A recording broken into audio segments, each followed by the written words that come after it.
स्वागत है आप सबका आपके अपने यूट्यूब चैनल पे जिसका नाम है लर्न इन्वेस्टमेंट।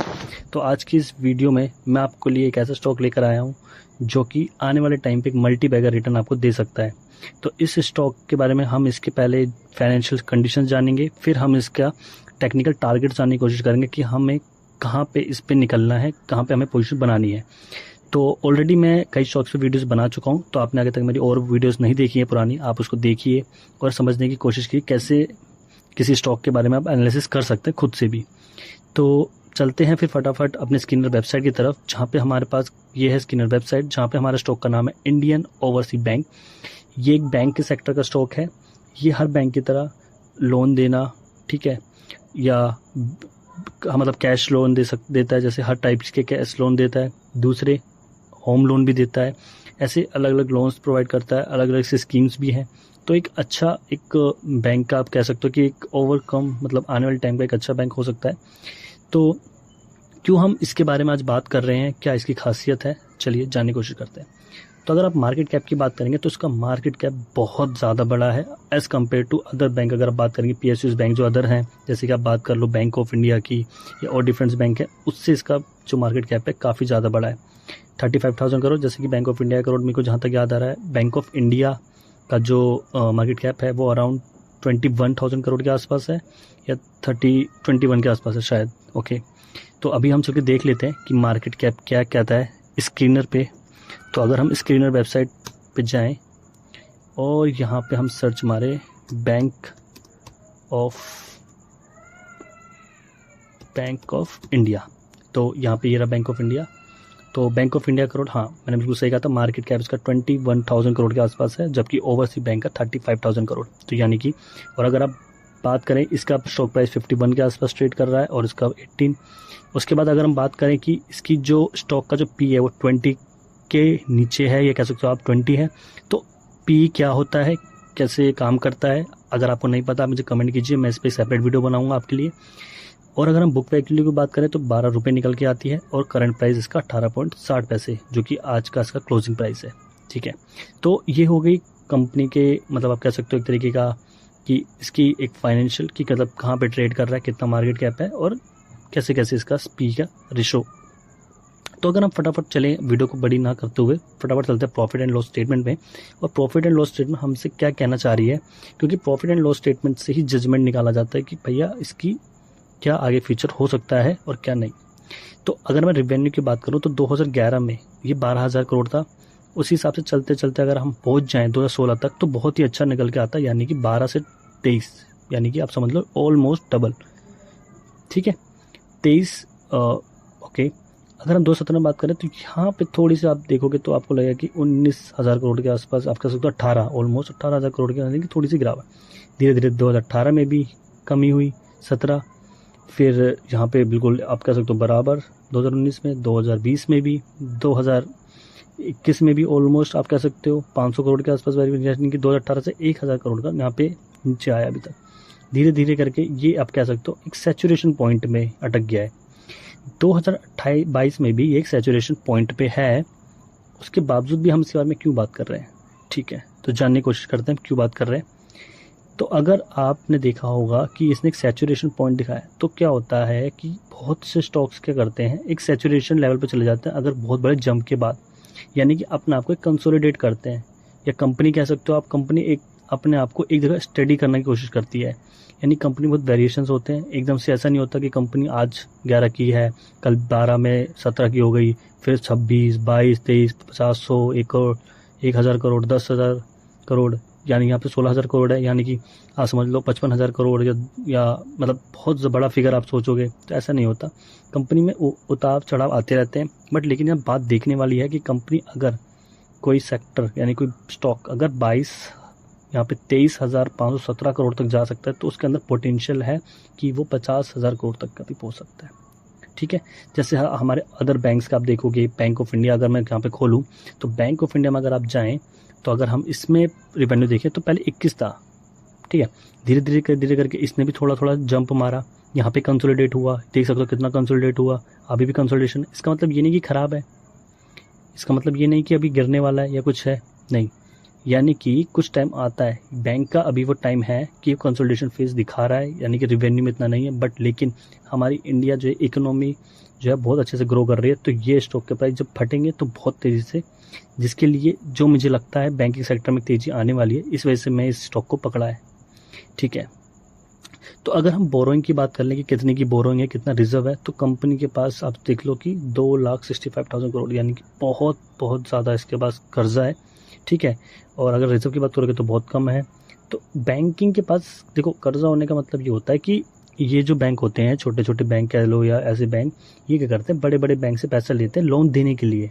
ठीक है, जब कोई एक छोटी कंपनी बनती है तो पहले वो लोन लेती है, फिर कर्जा चुकाती है, फिर अपना ग्रो करती है, तो ये एक प्रोसेस है। ठीक है, यानी कि ये पैसा लेती है, किसी को देती है, फिर वहाँ से पैसा कमाती है, फिर आगे देती है, तो ये प्रोसेस है। बैंक का तो काम ही है लोन लेना, लोन देना। तो ये लोन के चक्कर में ही इतना अमाउंट आपको हर सेक्टर में, ऑलमोस्ट बैंक के हर स्टॉक में आपको देखने को मिल सकता है। ठीक है, बाकी हम बात करते हैं शेयर होल्डिंग पैटर्न्स की। तो शेयर होल्डिंग पैटर्न काफ़ी इसका अट्रैक्टिव है। क्यों? क्योंकि इसके पास प्रोमोटर होल्डिंग 96% की है। अगर किसी स्टॉक के पास प्रोमोटर की होल्डिंग ज़्यादा है as compare to FII, DI और पब्लिक, तो समझ लीजिए वो बहुत ही अच्छा स्टॉक है। यहाँ पे पब्लिक की होल्डिंग बिल्कुल ना के बराबर है, FII की भी, और साथ साथ आप देख लो DIA की भी। यानी कि अगर DIA तो फिर भी यहाँ पे थोड़ी सी पोजीशन बढ़ाई है, बट लेकिन यहाँ प्रोमोटर्स की होल्डिंग बहुत अच्छी है, जो कि एक बहुत ही पॉजिटिव पॉइंट आप कह सकते हो। प्रोमोटर के पास जितनी ज़्यादा होल्डिंग्स होती है उस स्टॉक पर, उतना ज़्यादा स्ट्रॉन्ग हाथों में होता है। ठीक है, तो प्रोमोटर्स यहाँ पे कोई बंदा नहीं है फिलहाल, president of India, government of India, यानी कि गवर्नमेंट के हाथों में है। ठीक है, तो गवर्नमेंट के हाथों में पूरा प्रोमोटर्स की होल्डिंग्स है। तो यहाँ पे बात होगी फाइनेंशियल्स की। अब हम चलते हैं टेक्निकल चार्ट्स की तरफ, देखने की कोशिश करते हैं कि क्या इसका एक टारगेट नज़र आता है। तो यहाँ पे मैंने कुछ चार्ट्स लगा रखे हैं फिलहाल, इसको हम करते हैं रिमूव और किसको करते हैं थोड़ा सा मिनिमाइज, और आपको ले चलते हैं कुछ शानदार एक पैटर्न्स की तरफ। ठीक है, तो हमेशा की तरह जैसे कि मैं वीडियो की हमेशा शुरुआत करता हूँ चार्ट पैटर्न की, सबसे पहले हम हाई और लो को देखते हैं। तो सबसे पहले मैं करता हूँ, पहले लो को चेक करता हूँ। ओके, 6 रुपये के आसपास का लो बनता है। ऑल टाइम हाई तो इसका भैया बहुत ही ऊपर है, आप सोच ही नहीं सकते। यहाँ से आप देखिए, यहाँ आप मतलब लेते जाएंगे वहाँ तो ज़्यादा जाएगा। ठीक है, तो अगर हम बात करें तो ये इसका ऑल टाइम हाई बहुत ही ऊपर है, बहुत ऊपर। तो यानी कि मार्केट में पोटेंशियल तो है इसके लिए। अगर कोई स्टॉक इतना ऊपर तक गया है तो पोटेंशियल तो है, सरकारी बैंक है। ठीक है, तो अब आप ये सोचेंगे कि यार अगर इतना ऊपर है तो नीचे क्यों आया, इतना अच्छा था तो ये इतना अच्छा था। ये अब हर कंपनी में ऐसा होता है कि कुछ स्टॉक्स ऊपर जाते हैं, वक्त के हिसाब से नीचे आते हैं, रीटेस्ट करते हैं, अपने आप को कंसोलिडेट करते हैं, फिर पोटेंशियल दिखा के ऊपर जाते हैं। ऐसे बहुत स्टॉक होते हैं, आप टाटा के स्टॉक देखेंगे उसमें भी ऐसे ही, अडानी के देखिए, तो ऐसा हर स्टॉक में होता है, उतार चढ़ाव तो चलता है, तभी वो अपना आपको स्ट्रॉन्ग बनाता है। ठीक है, तो अगर हम बात, अगर हम मुझे एक यहाँ पैटर्न नज़र आ रहा है तो उसको हमें ड्रॉ करते हैं। तो यहाँ जो पैटर्न हमें नज़र आता है वो अगर आप देखेंगे तो ये एक पैटर्न है, ये एक कप, ये एक हैंडल। ओके, इसको थोड़ा सा और मैं ऊपर करता हूँ। ठीक है, अब परफेक्ट है। तो अभी हम यहाँ से एक मार्कर लेते हैं और ये ब्रश लिया, तो अगर ये जाएंगे, ये रहा कप, और यहाँ से निकल के आता है एक ये बनाता हुआ राउंड सा एक हैंडल। तो कप विथ हैंडल जो ये पैटर्न आपको दिख रहा है, ये मेरे हिसाब से बिल्कुल परफेक्ट बनने वाला है। इसको फ़िलहाल के लिए अभी हम रिमूव करते हैं यहाँ से, और हम सिलेक्ट करते हैं आपके लिए एक प्राइस रेंज। तो प्राइस रेंज में अगर आप यहाँ पे जाएंगे तो यहाँ पे आपको एक प्राइस रेंज सेलेक्ट करने को मिलेगा। यहाँ से आप इसका एक, अब हम टारगेट कैसे निकाल रहे हैं आप देख लीजिए। हम क्या कर रहे हैं, जो इसका जो डेप्थ है, इस कप की जो डेप्थ है, इसके टॉप से मैच करेंगे और इसको टॉप के ऊपर यहाँ पे प्लेस करेंगे। तो ये प्लेस करने के बाद जो टारगेट नज़र आएगा हम इसको मार्क कर लेंगे। तो ये अगर मैं यहाँ पे मार्क कर लूँ, ये तो बात हो गई, ये तो बात हो गई यहाँ से, जब आपको यहाँ से ब्रेकआउट मिले। बट लेकिन क्या हो अगर आप यहाँ से इसको लें तो क्या टारगेट नज़र आएंगे। तो हम बात कर लेते हैं यहाँ से करंट प्राइस। तो करंट प्राइस से जो पहला टारगेट नज़र आता है वो आता है ये प्राइस पे, ये प्राइस। और आप देख सकते हैं कि यहाँ पे इसने दिखाया है कि मतलब ये लेवल भी इंपॉर्टेंट है, रेजिस्टेंस दिखा रहा है, यहाँ पे सपोर्ट ले रहा है यहाँ पे, फिर यहाँ रेजिस्टेंस क्रिएट करने की कोशिश कर रहा है। ठीक है, तो ये लेवल इंपॉर्टेंट है।